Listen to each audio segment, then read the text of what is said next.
Getting a good top-down shot is something that's really helpful if you make videos a lot, and there are a ton of different ways to approach those top-down shots. I've even made videos about several of them, including specific rigs that you put on your desk, which can work really well, but they can be a little bit small, and using things like C-stands to mount the camera overhead, which also works really well and is incredibly stable if you want to use a heavier camera. The problem with those setups is that they make top-down shots these very deliberate things that I have to like really plan for. You can't really do a spontaneous one if I have to bring in and set up a C-stand every single time I just want one quick top-down shot. So what I want to do is find a way to always have a camera available overhead, so that way anytime it pops into my brain that a top-down shot might be a top-notch idea for a specific shot, I can just use it really quickly. So I have this camera here that I want to start with, which is the Sony ZV-1F, and I like this because it's a very lightweight camera and it has a pretty wide lens, but still some decent clear image zoom. So even though the lens doesn't zoom, the camera can still kind of reframe the shot a little bit. It can record in 4K, so that means I can reframe stuff in editing if I want. And if I can just find a way to sort of have this sort of always mounted overhead whenever I need it, I think that would be incredibly helpful. And I'm sure this is not the perfect solution, but I think I have pieced together an idea, a way to create a permanent top-down setup. My goal here is to basically have the camera kind of positioned right around here, and that way if well, here, I'll press record. And then as you can see on my very messy desk setup here, this would kind of be the top-down shot, but if I wanted, I could zoom in a little bit more to kind of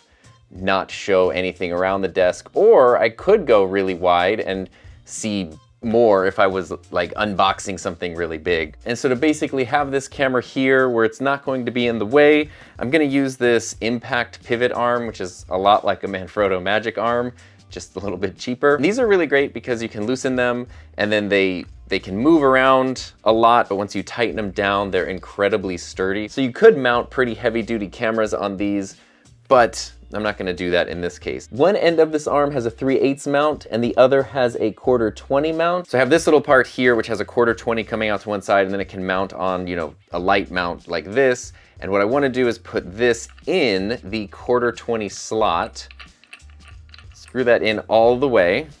On the other end over here, I have this adapter. So there's 3/8 on one side, 1/4-20 on the other. I'm gonna put the 3/8 into the 3/8.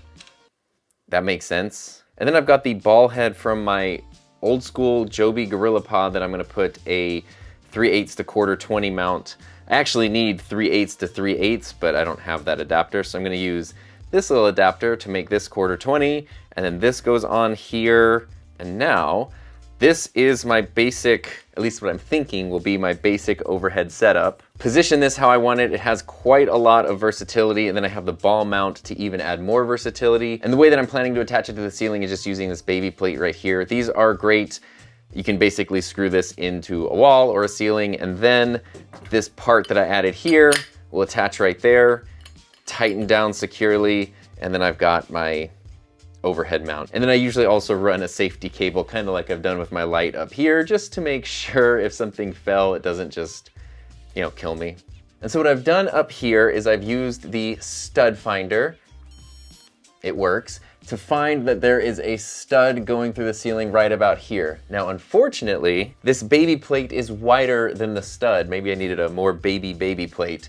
And so if I put it right in the center, I actually won't even put any of the screws into the stud. So what I'm going to do is put half of the holes into the stud, and then I'm going to use anchors for the other half here. Anchors should be more than fine. I could probably do this whole thing with anchors, but since it's going vertically and gravity is going to be pulling on it always, all the time, at least having half of it into a stud, I feel is probably a good thing to do. So now that I've marked these spots where the screws are gonna go, 2 into the stud and 2 using anchors, I'm going to drill holes for the anchors first, and then I'll be able to just put all 4 screws in at once, hopefully, if I don't screw it up.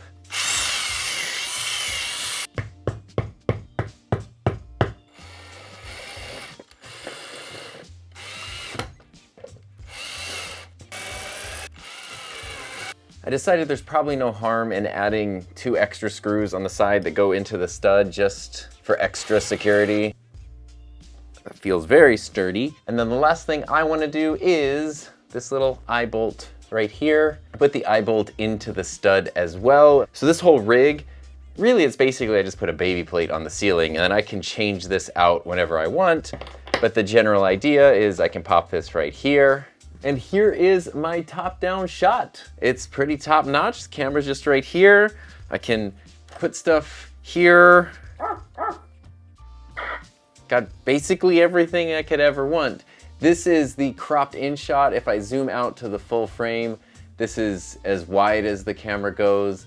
And then obviously I can zoom in. There's a little bit of, if I touch the camera, it'll bounce a little bit.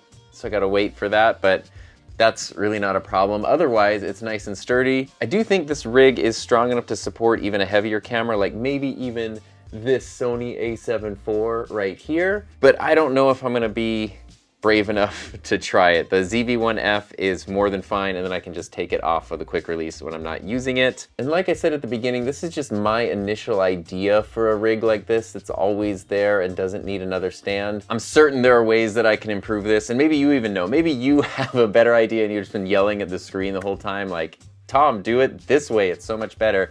Totally happy to hear those ideas as well. It's just always fun to sort of evolve and try new things and try to be, you know, even a little more efficient and reduce any pain points or friction in your workflow. And speaking of things that reduce pain points, thank you to everyone who helps support my channel through Patreon and YouTube channel memberships.